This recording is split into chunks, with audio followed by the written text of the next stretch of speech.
सप्तम परिच्छेद। संनियम्येन्द्रियग्रामं सर्वत्र समबुद्धयः ते प्राप्नुवन्ति मामेव सर्वभूतहिते रताः। गीता 12:4।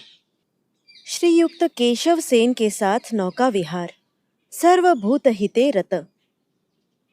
भाटा हुआ है। आग्नेय पोत अर्थात जहाज कलकत्ता की ओर तेज चाल से चल रहा है। पुल पार करके कंपनी बाग की ओर थोड़ा सा टहला कर लाने के लिए कप्तान को हुक्म हुआ था। इसलिए कितनी दूर तक जहाज गया था बहुतों को ज्ञान ही नहीं है। वे लोग श्री रामकृष्ण की बातें सुनने में मग्न हो गए हैं। समय किधर को जा रहा है होश नहीं। अब मुड़ी नारिकेल अर्थात नारियल मुरमुरा खाया जा रहा है। सबने ही थोड़ा थोड़ा अपने अपने पल्लों में ले लिया और खा रहे हैं। आनंद की हाट है। केशव मूड़ी का आयोजन करके लाए हैं। इस अवसर पर ठाकुर ने देखा विजय और केशव दोनों ही संकुचित भाव से बैठे हैं। अब जैसे दो अबोध लड़कों का मेल करवाएंगे। सर्वभूत हिते रत। श्री रामकृष्ण केशव के प्रति, अरे हाँ, यहाँ विजय आए हैं। तुम लोगों का झगड़ा विवाद तो ऐसे है जैसे शिव और राम का युद्ध। हास्य। राम के गुरु है शिव। युद्ध भी हुआ, दोनों में मेल भी हो गया, किंतु शिव के भूत प्रेतों और राम के बंदरों में किचमिच झगड़ा फिर और नहीं मिटता। उच्च हास्य। अपने ही जन तो है, इनमें ऐसा होता ही रहता है। लव कुश ने राम के साथ युद्ध किया था और फिर पता है माँ बेटी ने पृथक पृथक मंगलवार किया था। मानो माँ का मंगल और बेटी का मंगल दोनों अलग अलग हैं। इसके मंगल से उसका मंगल होता है, उसके मंगल से इसका मंगल होता है। वैसे ही तुम लोगों का है। इसकी एक समाज है और उसे एक समाज चाहिए। सबका हास्य। फिर भी ऐसा होना चाहिए ही। यदि कहो भगवान स्वयं लीला करते हैं तो वहाँ जटिला कुटिला का क्या प्रयोजन है। जटिला कुटिला न हो तो लीला वृद्धि नहीं होती। सबका हास्य। जटिला कुटिला के बिना रगड़ अर्थात मजा नहीं होता। उच्च हास्य। रामानुज थे विशिष्टाद्वैतवादी, उनके गुरु थे अद्वैतवादी। अंत में दोनों का अमेल हो गया। गुरु शिष्य परस्पर मत खंडन करने लगे। ऐसा होता ही रहता है। कुछ भी हो तो भी है तो अपना जन। अष्टम परिच्छेद। पितासि लोकस्य चराचरस्य त्वमस्य पूज्यश्च गुरुर्गरीयान् न त्वत्समोऽस्त्यभ्यधिकः कुतोऽन्यो लोकत्रयेऽप्यप्रतिमः प्रभाव। गीता 11:43। केशव को शिक्षा। गुरु गिरी और ब्राह्म समाज। गुरु सच्चिदानंद। सब आनंद मना रहे हैं। ठाकुर केशव से कह रहे हैं, तुम प्रकृति देखकर शिष्य नहीं बनाते, तभी तो इस प्रकार टुकड़े टुकड़े हो रहे हैं।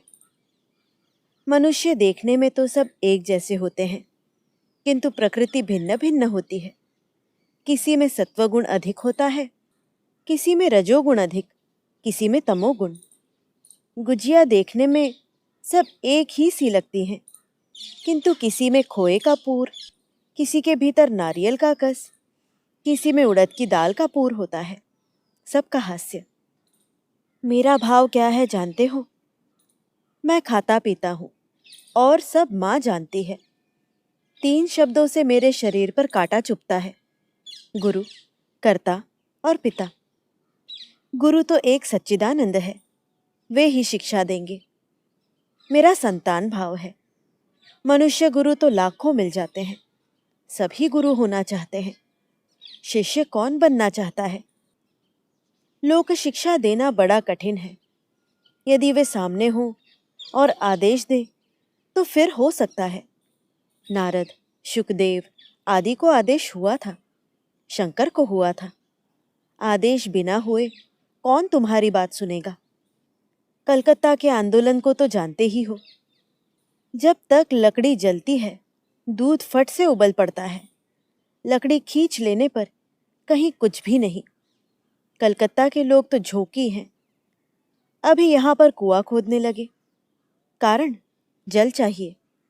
यहाँ पर पत्थर आ गया तो छोड़ दिया और एक स्थान पर खोदना आरंभ किया। वहाँ पर रेत आ गई, छोड़ दिया और एक जगह खोदना आरंभ कर दिया। इसी प्रकार। और फिर मन में आदेश होने से भी नहीं होता। वे सचमुच ही सामने आते हैं और बातें करते हैं, तब आदेश हो सकता है। उस बात का कितना जोर होता है, पर्वत हिल जाता है। केवल लेक्चर देना, कुछ दिन लोग सुनेंगे, फिर भूल जाएंगे, उस वाणी के अनुसार कार्य नहीं करेंगे। उस देश में हलदार पुकुर नामक एक तालाब है।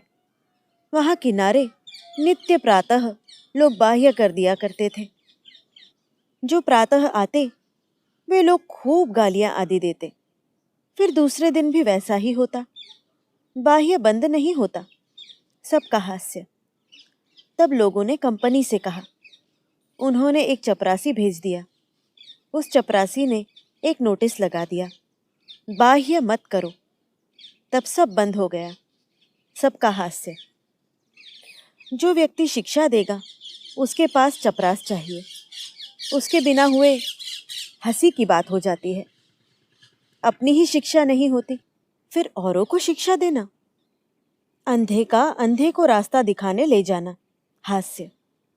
हित में विपरीत, भलाई में बुराई, भगवान लाभ होने पर अंतर्दृष्टि हो जाती है।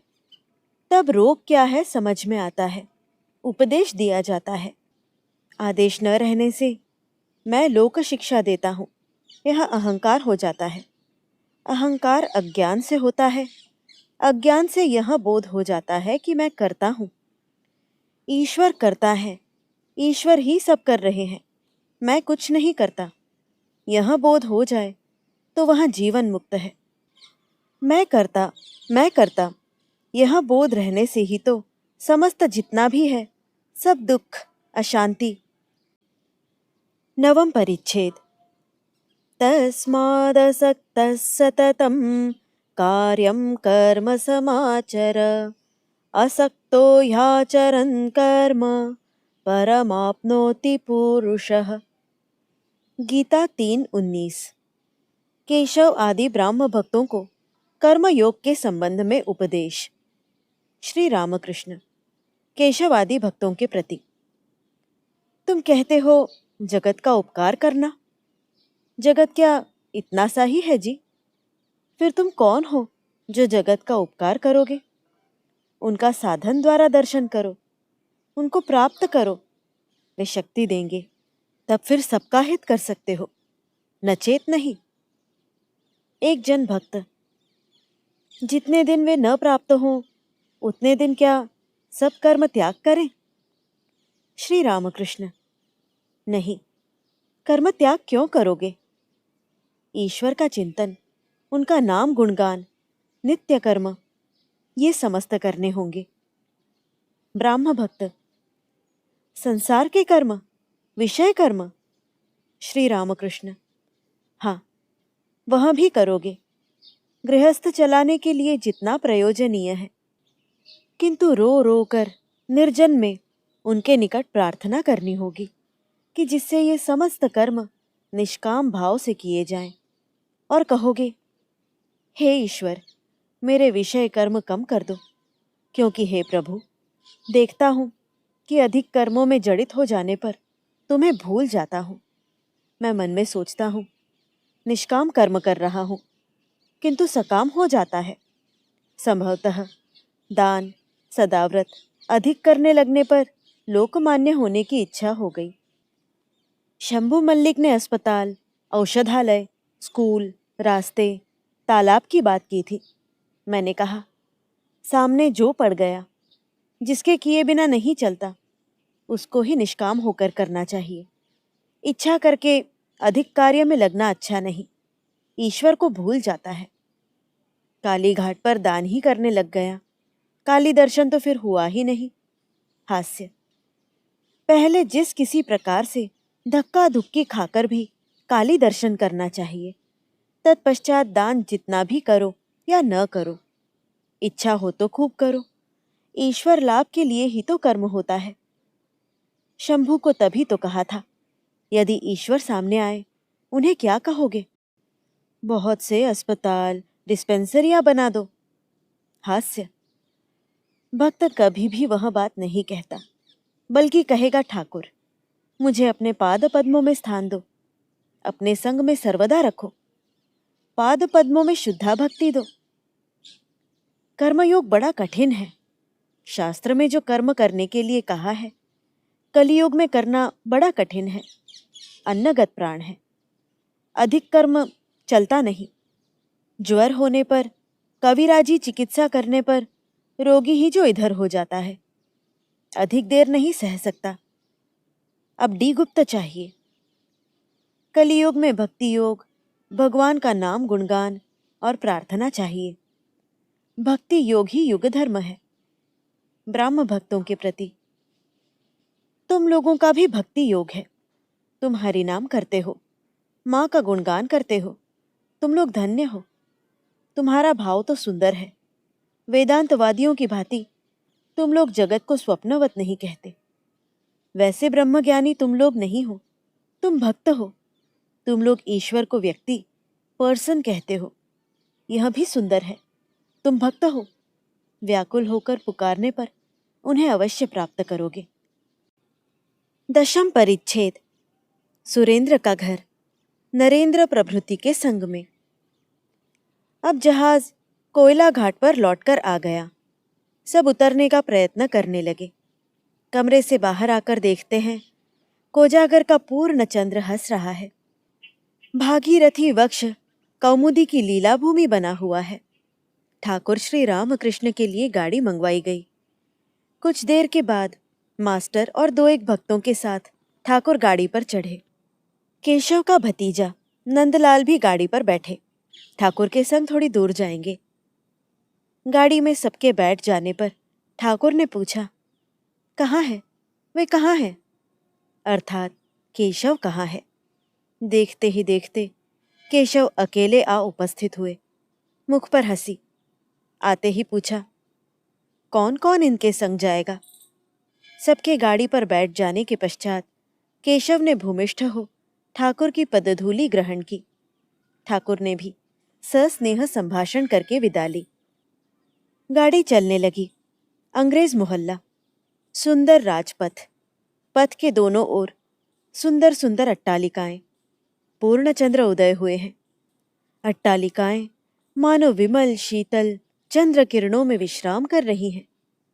मुख्य द्वारों पर गैस के लैंप, कमरों में दीपमाला, स्थान स्थान पर हारमोनियम पियानो के साथ अंग्रेज महिलाएं गाना कर रही हैं। ठाकुर आनंद से हास्य करते करते जा रहे हैं। हठात बोले, मुझे जल की प्यास लगी है, क्या होगा, क्या किया जाए? नंदलाल इंडिया क्लब के निकट गाड़ी ठहराकर ऊपर जल लेने गए और कांच के ग्लास में जल ले आए। ठाकुर ने सहास से पूछा, ग्लास को धोया तो? नंदलाल ने कहा, हाँ। ठाकुर ने उसी ग्लास में जल पी लिया। बालक का स्वभाव। गाड़ी चलने पर ठाकुर मुख बाहर निकालकर लोकजन, गाड़ी घोड़ा, चांद का प्रकाश देखने लगे। सब में ही आनंद। नंदलाल कलू टोले में उतर गए। ठाकुर की गाड़ी सिमुलिया स्ट्रीट में श्रीयुक्त सुरेश मित्र के घर पर आकर ठहरी। ठाकुर उन्हें सुरेंद्र कहते हैं। सुरेंद्र ठाकुर के परम भक्त हैं। किंतु सुरेंद्र घर पर नहीं थे। वे अपने नए बाग में गए थे। घर वालों ने बैठने के लिए नीचे का कमरा खोल दिया। गाड़ी का किराया देना होगा। कौन देगा? सुरेंद्र होते तो वे ही देते। ठाकुर ने एक भक्त से कहा, किराया औरतों से मांग लो ना। वे क्या जानती नहीं कि उनके पति तो आते जाते ही रहते हैं? सबका हास्य। नरेंद्र उसी मोहल्ले में ही रहते हैं। ठाकुर ने नरेंद्र को बुलाने के लिए भेजा। इधर घर वालों ने 2 तल के कमरे में ठाकुर को बिठाया। कमरे की फर्श पर चादर बिछी हुई है। 2-4 तकिए उसके ऊपर है। कमरे की दीवार पर सुरेंद्र द्वारा विशेष यत्न से तैयार छवि ऑयल पेंटिंग है, जिसमें केशव को ठाकुर दिखा रहे हैं हिंदू, मुसलमान, ईसाई, बौद्ध, सर्वधर्म समन्वय और वैष्णव, शाक्त, शैव इत्यादि सब संप्रदायों का समन्वय। ठाकुर बैठे हुए सहास्य बातें कर रहे थे। उसी समय नरेंद्र आ पहुंचे। तब ठाकुर का आनंद मानो दुगुना हो गया। उन्होंने बताया, आज केशव सेन के संग कैसे जहाज पर टहलने गया था। विजय था, ये सब थे। मास्टर को निर्देश करके बोले, इससे पूछो कैसे मैंने विजय और केशव से कहा था, माँ बेटी का मंगलवार और जटिला कुटिला के बिना लीला की वृद्धि नहीं होती। ये समस्त बातें मास्टर के प्रति। क्यों जी? मास्टर, जी हाँ। रात्रि हो गई, तब भी सुरेंद्र नहीं लौटे। ठाकुर दक्षिणेश्वर जाएंगे और अधिक देर नहीं की जा सकती। रात के 10:30 बज गए हैं। सड़क पर चांद का प्रकाश है। गाड़ी आ गई। ठाकुर चढ़ गए। नरेंद्र और मास्टर प्रणाम करके कलकत्ता स्थित अपने अपने घरों को लौट गए।